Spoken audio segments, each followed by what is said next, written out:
Movie की शुरुआत एक मुर्दा घर से होती है जहां पर दो वर्कर्स एक लाश को स्ट्रेचर पर ले जा रहे थे।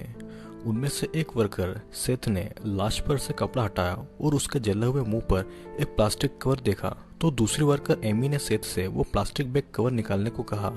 फिर सेथ ने देखा कि एमी बार बार अपनी घड़ी में टाइम चेक कर रही है क्योंकि उसकी शिफ्ट खत्म होने में सिर्फ 10 ही मिनट बचे थे और इसके बाद उसे अपनी बर्थडे पार्टी में जाना है।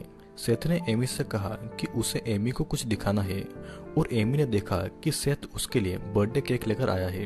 एमी ने सेथ को हक करके उसके साथ पार्टी में चलने को पूछा, लेकिन सेथ कहता है कि उसे यहाँ पर बहुत ही ज्यादा काम है और अगर उसने छुट्टी ले ली तो होल्डन उसकी जान ले लेगा। होल्डन जो कि व्हील चेयर पर बैठा हुआ है, वो सेथ के साथ में ग्रेवयार्ड की शिफ्ट के लिए रुका है और एमी अपने फ्रेंड से मिलने के लिए तैयार होने लग जाती है।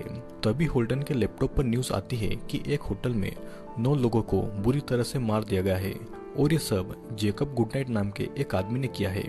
फिर एमी ने वहीं पर रुककर सेथ और होल्डन के साथ में नाइट शिफ्ट में मदद करने का फैसला किया, जिससे कि सेथ ने मना करके उससे अपनी पार्टी में जाने को कहा, लेकिन एमी नहीं मानी।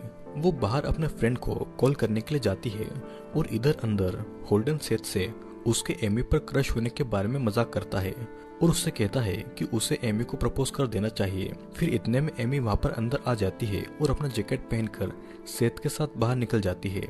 फिर नेक्स्ट सीन में हम देखते हैं कि एक एम्बुलेंस तेजी से जा रही है। उसमें डॉक्टर्स जेकब को बचाने की कोशिश में थे और इतने सारे घाव लगने के कारण कुछ देर बाद डॉक्टर ने समझा कि जेकब मर गया है और उसका ईसीजी भी ब्लैंक हो जाता है, लेकिन जेकब की उंगलियां हिल रही थी।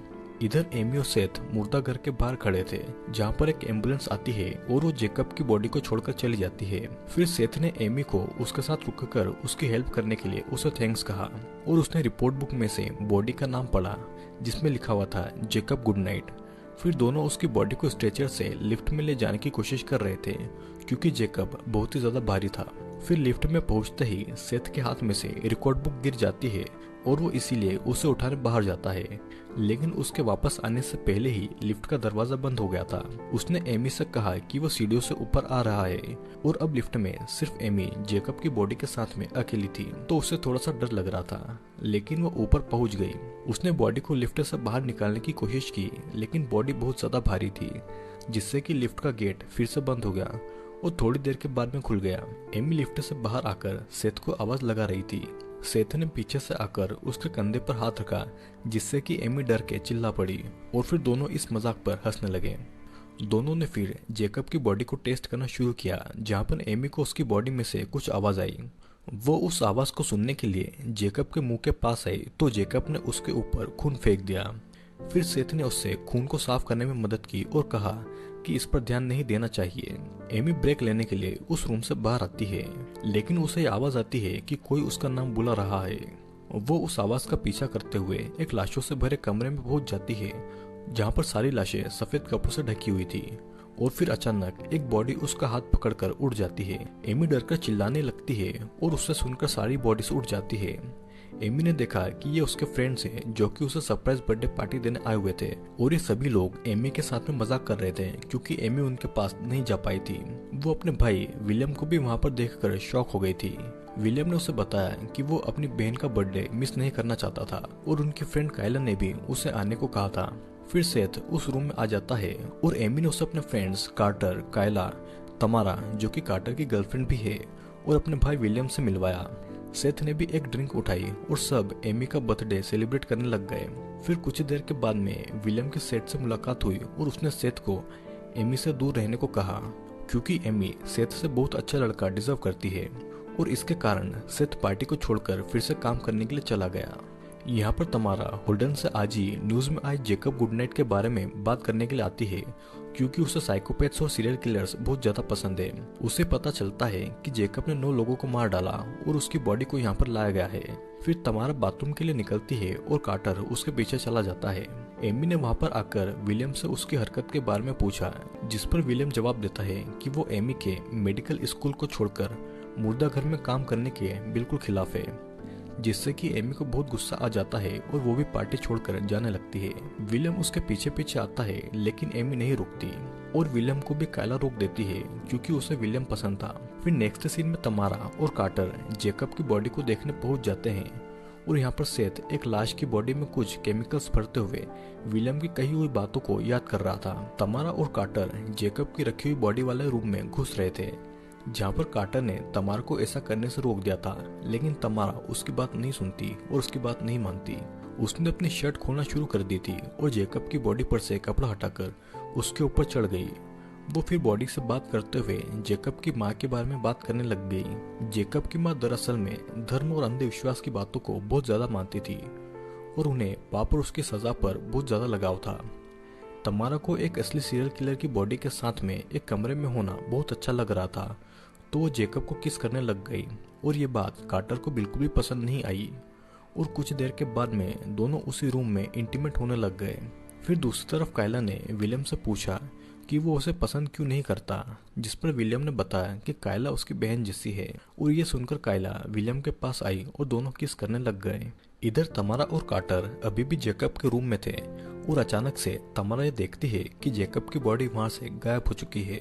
वो दोनों जैसे ही उठते हैं तभी उस रूम की अचानक लाइट भी चली जाती है। फिर तमारा एक माचिस जलाती है और कार्टर उससे कहता है कि कोई उनके साथ में शायद मजाक कर रहा है और इतने में वो दोनों अपने पीछे जेकब को खड़ा हुआ पाते हैं। जेकब ने कार्टर को पकड़ लिया था और तमारा चिल्लाते हुए रूम से बाहर भागकर मदद के लिए चिल्लाने लगती है। रूम में जेकब ने अपनी माँ की बॉडी को निकाला और ये याद करने लगा कि कैसे उसकी माँ बचपन में उसे टॉर्चर करती थी, उसे पिंजरे में बंद करके अपनी आत्मा को साफ करने के लिए कहती थी क्योंकि वो भगवान का हाथ बनेगा, और ये भी कि कैसे जेकब ने ही फिर अपनी माँ से एक लड़ाई के बाद उन्हें मार डाला।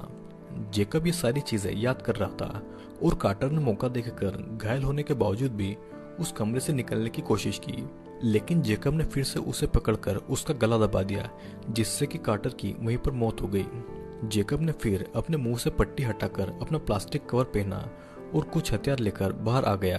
होल्टन हॉलवे में सभी को ढूंढने की कोशिश कर रहा था क्योंकि बहुत देर से उसे कोई नजर नहीं आया था। वो जैसे ही पीछे पलटता है तो उसे पीछे जेकब खड़ा हुआ दिखाई देता है। होल्टन ने अपनी व्हीलचेयर को वहां से निकालने की पूरी कोशिश की, लेकिन जेकब ने एक हुक से व्हीलचेयर को रोक दी, जिससे कि होल्टन वहीं पर गिर गया। लेकिन फिर भी होल्टन नहीं रुका तो जेकब ने उसके पैर में उस हुक को फंसाकर उसे अपनी तरफ खींच लिया। इधर एमी, विलियम और कायला को होल्टन के चिल्लाने की आवाज आती है और उन्होंने जेकब के रूम में आकर देखा कि जेकब की बॉडी वहां से गायब है और सारा सामान बिखरा हुआ था, और विलियम ने वहां पर एक कार्ड पर खून भी देखा था। उन्होंने उस कार्ड को खोला और देखा कि उसमें कार्टर की लाश है। वो ये सब देख ही रहे थे कि तभी अचानक पूरे मुर्दा घर की लाइट अचानक बंद हो जाती है और वो तीनों अभी भी उसी रूम में थे। उन्होंने पुलिस को कॉल करने का सोचा, लेकिन सबके फोन एक लॉकर में बंद थे। फिर एमी रूम से निकलकर सभी को ढूंढने लगी तो विलियम भी एक चाकू लेकर उसके पीछे आ गया। उन्हें रास्ते में होल्डन मिला, जिसने एमी के आते ही अपनी आखिरी सांसें ली और उसने वहीं पर अपना दम तोड़ दिया। फिर अगले सीन में हम देखते हैं कि सेथ ये देखने आता है कि लाइट्स को क्या हुआ है, और चेक करते टाइम उसे पता चलता है कि किसी ने जानबूझकर वहां की लाइट्स को बंद किया है। तमारा को एमी, विलियम और कायला मिल गए थे और उसने बताया कि यह सब कैसे शुरू हुआ और जेकब अभी भी जिंदा है, वो मरा नहीं है। जेकब जेल में नहीं जाना चाहता था, इसलिए शायद उसने मरने का नाटक किया। यहाँ पर सेथ अभी भी इन सभी बातों से अनजान घूम रहा था। एक दरवाजे को खोलते टाइम उसके हाथों से टॉर्च गिर गई। वो टॉर्च को उठाकर जैसे ही फिर से खड़ा हुआ तो उसने देखा कि सामने जेकब खड़ा हुआ है, लेकिन सेथ वहां से जैसे तैसे बचकर निकल गया। बाकी सब बचकर मुर्दा घर से निकलने की कोशिश में इमरजेंसी रास्ते पर पहुंचे, लेकिन वो दरवाजा भी लॉक्ड था। फिर उसके दूसरी तरफ उन्होंने सेथ को देखा तो उसने दरवाजा खोलकर उन्हें वहां से बाहर निकाला और फिर से दरवाजा लॉक कर दिया। उसने ये बताया कि जेकब सचमुच में जिंदा है, और तभी अचानक से जेकब ने उनके पीछे आकर अटैक कर दिया। एमी और विलियम एक कमरे में आ गए, लेकिन कायला अकेली होकर एक बाथरूम में छुपने आ गई, जहाँ कर जेकब ने उसे ढूंढकर उसे मारना शुरू कर दिया। फिर वो कायला को जमीन पर तड़पता हुआ छोड़कर खुद को आईने में देखने आया और फिर से वो अपनी बुरी माँ की आवाज को याद करने लग गया, जो कि ये कह रही थी कि क्या तुम्हें ये दिखाई नहीं देता कि उसने तुमसे ये करने को कहा है। जेकब फिर ये कहता है कि वो ऐसा नहीं करना चाहता, जिस पर कायला थैंक गॉड कहती है, लेकिन इतनी चोट लगने के कारण कायला खुद ही मर जाती है और जेकब ये कहता है कि भगवान तुम्हारी मदद क्यों करेगा। दरअसल में सब जेकब की माँ की वजह से हो रहा है, जिसने जेकब को ये यकीन दिला दिया है कि हर पाप करने वाले को सजा मिलनी चाहिए और जेकब बस उनका एक हथियार है। सेथ और तमारा मिलकर बाहर निकलने का रास्ता ढूंढ रहे थे और निकलने पर सेथ ने तमारा को अकेले ही बाहर जाकर मदद बुलाने को कहा। एग्जिट डोर पर आकर उन्होंने ये देखा कि जेकब ने उसे चेन से लॉक कर दिया है। फिर दोनों एक कमरे में आकर छुप जाते हैं ताकि जेकब के जाते ही वो वहां से निकल जाए। तमारा ट्रॉली के पीछे और सेथ स्ट्रेचर के पीछे छुप जाता है। फिर हम देखते हैं कि जब जेकब उस रूम में आता है तो उसे तमारा दिख जाती है। वो उसके पास जा रहा था, लेकिन एमी ने दूसरे रूम से चिल्लाकर उसका ध्यान वहां से हटा दिया। जैसे ही जेकब ने एमी की तरफ देखा, तमारा भागने लगी, लेकिन जेकब ने अपना चाकू घुमा दिया, जिससे कि तमारा का गला कटने से उसकी वहीं पर मौत हो जाती है। विलियम ने फिर कमरे का ग्लास तोड़ दिया और तीनों वहां से निकलकर भागने लग गए। लेकिन विलियम जेकब के हाथ लग गया क्योंकि वो आखिरी में था। उसने खुद को बचाने की कोशिश तो की, लेकिन जेकब ने उसका गला पकड़कर उसे दीवार से लटका दिया। एमी उसकी मदद करना चाहती थी, लेकिन सेथ ने उसे पकड़ लिया और विलियम ने उन दोनों को वहां से जाने को कहा और जेकब पर उस चाकू को मार दिया जो कि उसने पहले उठाया था। एमी और सेथ एग्जिट की तरफ आते हैं, जहाँ पर वो पाते हैं कि कायला चेन से बंधी हुई है। फिर एमी को विलियम के चिल्लाने की आवाज आ रही थी, तो वो अपने भाई की मदद करने के लिए वापस ऊपर जाती है। उसने एक हथौड़ा लिया और दोनों वहां पर पहुंच गए जहाँ पर विलियम था। वहां पर पहुंचकर उन्होंने देखा कि विलियम के ऊपर एक कपड़ा है और उसके मुंह में भी एक कपड़ा फंसा हुआ है। दोनों उसकी मदद करने लग गए और इतने में उसके पेट में से उन्होंने एक चाकू निकलता हुआ देखा जो कि पहले से ही उसके नीचे था।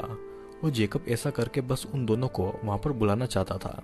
एमी ने जेकब को उस हथौड़े से मारने की कोशिश की, लेकिन जेकब ने उसे ऐसा करने से रोक दिया। वो फिर उस पर ड्रिल करने वाला था, लेकिन सेथ बीच में आ गया, जिससे कि वो ड्रिल उसके कंधे पर लग गई। अब दोनों वहां से भागकर एक बंद दरवाजे पर पहुंचते हैं, जिसे कि सेथ ने टाइम पर खोल दिया था और दोनों ने दूसरी तरफ पहुंचकर उसे फिर से बंद कर दिया था। दोनों एक कमरे में आते हैं जहां पर एमी सेथ की चोट पर पट्टी लगा रही थी ताकि उसका बहता हुआ खून रुक जाए। उसे एक कमरे में खिड़की दिखाई देती है जो कि बाहर के रास्ते की थी। वो उसे खोलने की कोशिश करती है, लेकिन वो खिड़की सिर्फ इतनी खुलती है जिसमें से सिर्फ एमी ही बाहर आ सके, जिसके कारण सेथ उसे अपनी कार की चाबी देकर अकेले बाहर जाकर मदद बुलाने को कहता है। और फिर वहां पर एमी पहली बार सेथ को किस करती है और फिर उस खिड़की से निकलने लग जाती है। लेकिन वो देखती है कि जेकब वहां से कुछ ही दूर पर खड़ा हुआ है, जिससे कि वो वापस अंदर आ जाती है।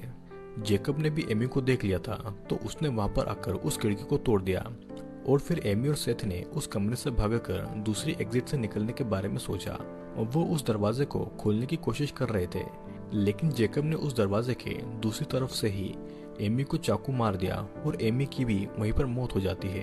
अब जेकब फिर से सेथ के पीछे जाने लग गया था और एक कमरे में पहुंचता है जहाँ पर सेथ छुपा हुआ था।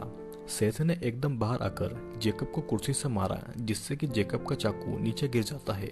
सेथ उस चाकू को उठाने की कोशिश कर रहा था, लेकिन जेकब ने उसके हाथ पर पैर रखकर उसे पूरे कमरे में घसीट दिया। फिर सेथ जैसे तैसे पिछले रूम में आकर खिड़की से निकल रहा था, लेकिन जेकब ने फिर से उसे रोक दिया।